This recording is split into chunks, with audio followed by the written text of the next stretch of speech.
Open Network for Digital Commerce or ONDC promises to provide a level playing field to small merchants. Its proponents say that ONDC will move Indian e-commerce away from the current platform-centric model dominated by market leaders Amazon and Flipkart to an open network. When the ONDC comes in, there's a possibility that even a very small retailer would be able to be visible immediately on multiple platforms. The government-backed Open Network for Digital Commerce or ONDC was launched last week in select cities. Mentored by Nandan Nilikani, ONDC is a not-for-profit system which the government believes will be a game changer. Digital monopolies and duopolies of giant tech companies on 8th of May Amazon, 2022, Flipkart, the government of India launched a pilot phase of something called the Open Network for Digital Commerce or ONDC. This is a freely accessible online system for traders and consumers. And the reason why this is very important is because the government intends to break down the digital monopolies and duopolies of giant tech companies like Amazon, Flipkart, Zomato, Swiggy and other companies. On one side, while a legend like Nandan Nilikani himself is associated with this initiative, on the other side, Anand Mahindra himself had all praises for the ONDC initiative. This is expected to be as revolutionary as UPI itself. So keeping aside all the hype, in this episode today, let's try to understand what are the major problems in the market that prompted the government to start the ONDC initiative, how will it promote the small sellers and businesses against giant companies like Amazon and Flipkart, and most importantly, what are the most difficult hurdles that could turn this very same initiative into a flop project. This video is brought to you by Hirect, but more on this at the end of the video. To understand this, the first thing we need to know is why is there even a need for ONDC? Because you see, we already have super high-tech companies who have invested billions of dollars into researching and developing world-class tech for e-commerce in India, right? Then why is the government trying to intervene? Well, there are three specific reasons for that, and all these three reasons come under the canopy of just one factor, which is the abuse of aggregator superpower. So the question is, what are the problems associated with aggregator superpower? Well, this problem comes from the monopolizing model of e-commerce. And since I explained these models 3 months ago, I'm going to explain this again. So if you already remember these e-commerce models, please skip to this timestamp. And if you don't, here's an explanation of the same. In India, there are two important models of e-commerce through which these companies operate. The first model is the inventory model and the second is the marketplace model. The marketplace model is the model wherein there are independent buyers and independent sellers. And the e-commerce company merely acts as a platform to connect them through their website and mobile app. Whereas in the inventory model, the company procures products in massive quantities from the sellers at an ultra cheap rate to sell it directly to the customer. To understand this, let's take the simple example of a bookseller in Flipkart. If a bookseller makes a book at 150 rupees and sells it on Flipkart at 450 rupees, in this case, if Flipkart acts as a platform, it will generate a revenue of 112 to 150 rupees. And this amount also includes packaging and transportation charges. So if you see, this leaves very less scope for profit. But if Flipkart operates with the inventory model, then Flipkart will buy 10,000 books from the bookseller at once, and then it will use its bargaining power to buy it at just 200 rupees. After that, it will keep all these books in its warehouse, eventually to sell it at 450 rupees on the website. So this way, they generate 250 rupees in revenue with a little bit of inventory cost. Therefore, they get 100 rupees extra in revenue even for something as small as books. So when this is done for huge products that cost 10,000 or 20,000 rupees, the revenue difference skyrockets by $1 billion.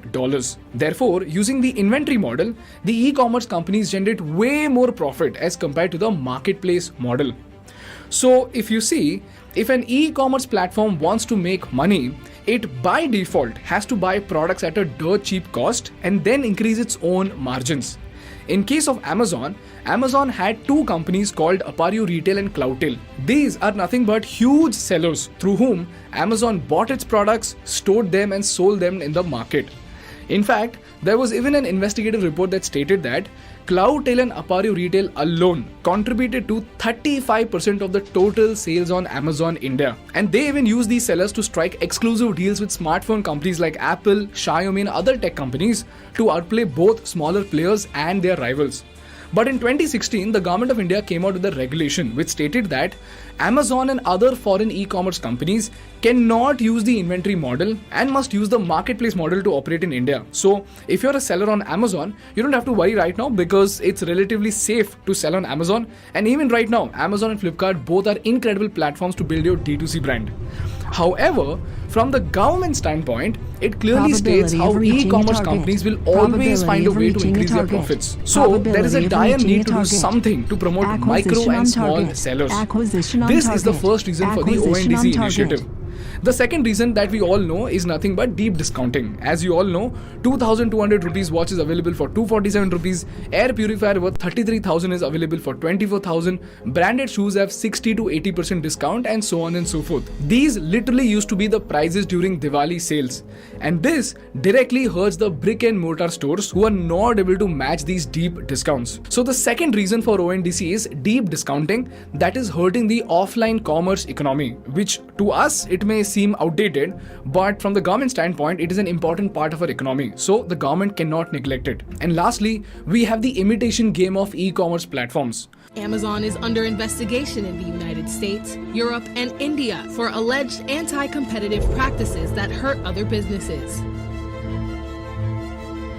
Amazon.com has repeatedly been accused of knocking off the products of sellers in its marketplace and rigging search results, and exploitation of its vast trove of data to promote its own merchandise at the expense of other sellers. Long story short, let's say there are 100 sellers who are selling ACs on e-commerce platform called OrchidCart, and there are 5 slabs of sellers starting from 15 to 20,000, 20 to 25,000, 25 to 35,000, 35 to 50,000 and 50,000 plus. And just like any other product, there are various different colors and certain feature differentiations like Alexa, all-weather setting, and so on and so forth. So when these sellers sell on Orchid will easily know which price range of ACs sell the most, what features do the users like because its algorithm can read through the reviews. They would even know which color of the AC sell the most and which location registers the maximum amount of sales. And lastly, what is the perfect timing for the discount sales. So after reading through this enormous amount of data, Orchid would know that in Pune, white color AC with 25 to 30,000 price range registers the maximum sales with the favorite feature being Alexa. So what this e-commerce company would do is, it would acquire a small AC manufacturing company near Pune and have its warehouse in Pune itself. Then it will give all the specification to this manufacturing company, and while the best selling AC on Orchid sells at 25,000 rupees, Orchid will sell its own AC which is almost exactly same looking as the best selling AC, which is white in color, has an Alexa feature, but will be priced at 23,500 rupees. And cherry on the cake is that it will come with a Orchid bestseller label or Orchid choice label, and it will be listed on top of all other products.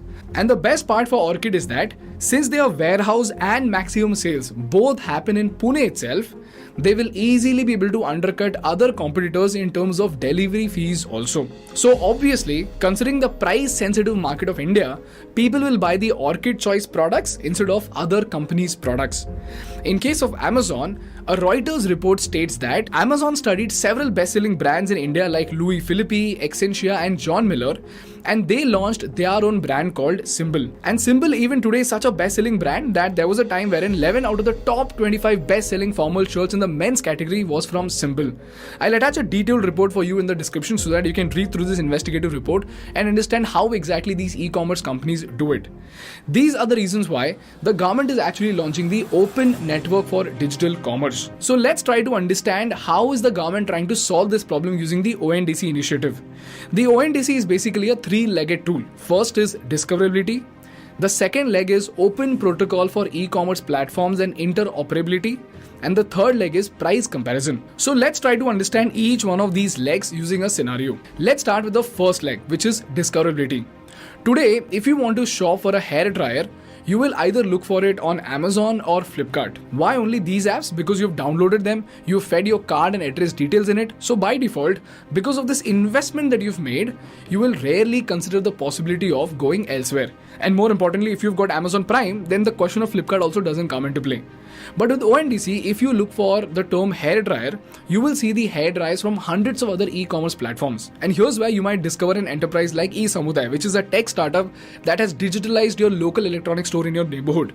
You can buy a local make hairdryer at dirt cheap cost and even get it delivered within just 2 hours. So in short, you will have a unified search feature wherein you can get the products from all e-commerce sites without having to download them and without having to switch from one site to the other.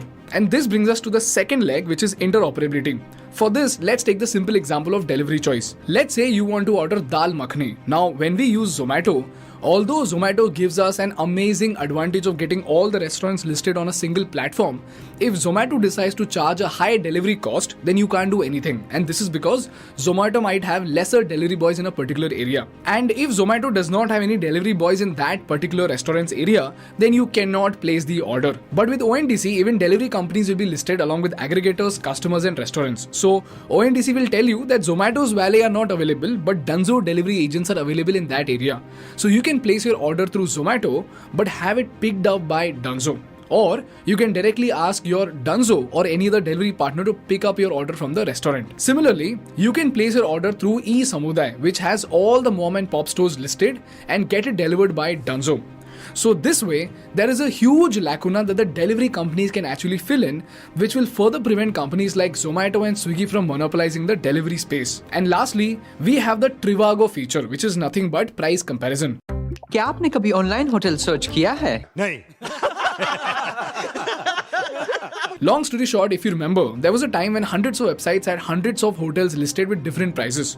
So Trivago came in and said that, dude, you choose the hotel and we will list all the prices from all the websites, and then you can choose the most economical option of all. This is exactly what ONDC intends to do for e-commerce. So if Amazon secretly pushes up its prices, you will not be blindsided by Amazon's ecosystem, and you will actually have the opportunity to see other e-commerce companies with a lesser cost. This is how the government intends to empower merchants and consumers by breaking the silos to form a single network to drive both innovation and scale, eventually transforming all the businesses from retail goods, foods to even mobility. And the reason why I'm really looking forward to this project is because this is one of the most complex problems the government has ever solved, and with brilliant minds like Nandan Nilekani sir, it would be very interesting to see how the government actually solves this problem to break the monopolies and duopolies of giant tech companies. And this brings me to the most important part of the episode, and that are the hurdles that the government has to actually overcome in order to make the ONDC initiative successful,